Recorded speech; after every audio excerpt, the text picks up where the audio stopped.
আজকে আমরা এসেছিলাম শিক্ষা দপ্তরে বেশ কয়েকজন আধিকারিক, সাথে সাথে এপিসি ভবনে সকালে একবার গেছি। সেখানে 5%-এর ভেরিফিকেশান হচ্ছিল এবং কাউন্সিলিং হচ্ছিল, তো তখন দেখা করতে পারিনি। আমরা বেরিয়ে গেছিলাম শিক্ষা দপ্তরে, আবার চলে এলাম।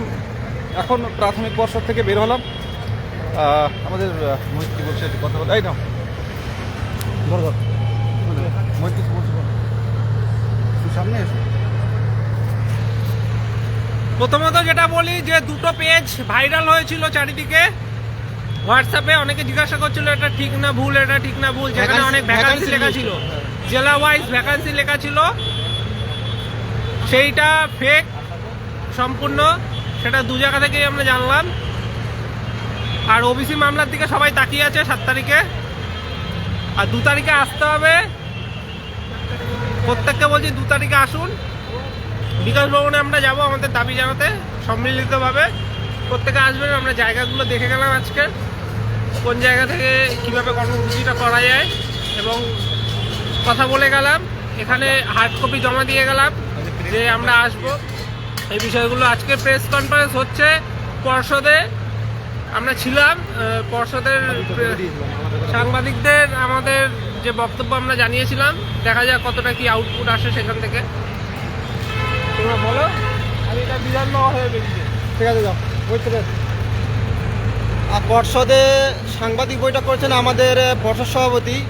তো যে সমস্ত মিডিয়া ছিল সমস্ত মিডিয়াকে আমরা বলে দিয়েছিলাম যে আমাদের ব্যাপারটা একটু তুলে ধরতে।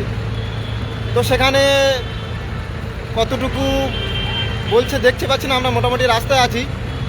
তো এই আর কি, 2 তারিখে সবাইকে আসতে বলবো। অনেক কিছু এখানে বিকাশ ভবনে গেছিলাম, অনেক কিছু আলোচনা হয়েছে। তো বলবো 2 তারিখটা একটু এসো, সবাই মিলে একটু লড়াইটা হোক। 2 তারিখে সবাই এসো। 2 তারিখে প্রত্যেক উত্তীর্ণদের বলবো যে দেখো, আজকে কিন্তু 5%-এর ভেরিফিকেশান হলো চোখের সামনে। ওদেরকে পর্ষদের নিচে বসিয়ে রাখা হয়েছিল, সেখান থেকে এক এক করে ডাকা হচ্ছিল, ডেকে ভেরিফিকেশান এবং কোন ডিস্ট্রিক্টে পড়ছে সেটুকু বলা হয়েছে আজকে।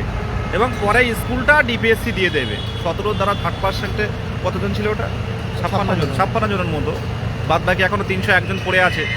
তো তাদের নিয়ে কি হবে সেটা পরের ব্যাপার, কিন্তু 56 জন আপাতত দিয়েছে। আজকে ভেরিফিকেশান ছিল, তারা খুব দ্রুত ডিপিএসসিতে স্কুল পেয়ে যাবে। শুধু জেলাটা জানতে পেরেছে কোন জেলায় কীভাবে পড়েছে। খুব সম্ভব আলিপুরদুয়ার, সাউথ 24 পরগনা, হাওড়ায় একটা ছিল, আর ঝাড়গ্রাম পুরুলিয়ার ভ্যাকান্সি ছিল আজকের জন্য অনেক। হ্যাঁ, উত্তর 24 পরগনায় কোনো ভ্যাকান্সি ছিল না, মানে যেটুকু শুনলাম। আপাতত এই আপডেট আছে। আমরাও একদিন যাব।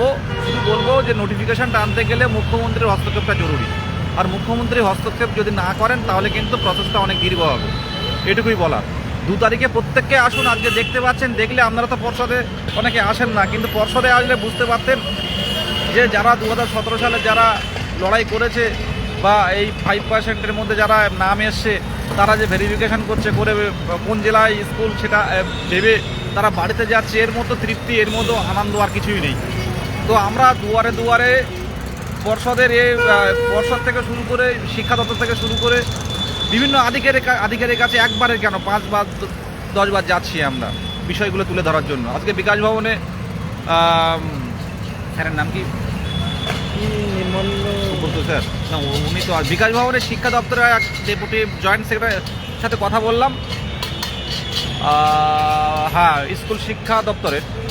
আর কথা হলো লিগ্যাল ডিপার্টমেন্ট, পশ্চিমবঙ্গের যে লিগ্যাল ডিপার্টমেন্ট আইন দেখে স্কুল শিক্ষা দপ্তর, ওনার সাথেও কথা হলো। বেশ কিছু তথ্য আমরা পেয়েছি হাতে, এই বিষয়ে সামনের দিনে আমরা সেটা জানাবো। আর আজকে এক বান্স আমরা তথ্য নিয়ে এসেছিলাম, যেহেতু আজকে 5% একটা কাজ চলছে, সেহেতু ডিটেলস বলতে পারিনি। কিন্তু আমরা এবং পরপরই কনফারেন্স হচ্ছিল, 3টের পর কথা বলার কথা ছিল, সেটা কিছুটা বলেছি আমরা লিগ্যাল ডিপার্টমেন্টে এবং কিছু তথ্য দিয়েছি। আগামী দিনে খুব দ্রুত আসবো, যেহেতু বছরের শেষে বুঝতে পারছেন চারিদিকে বিভিন্ন দিকে এখন একটু ছুটির মেজাজ অলরেডি শুরু হয়ে গেছে। তো আপনাদের 2 তারিখে একটু নিজেদের অস্তিত্ব প্রমাণ করতে 2 তারিখে আসুন, এটুকু তুমি বলে দাও।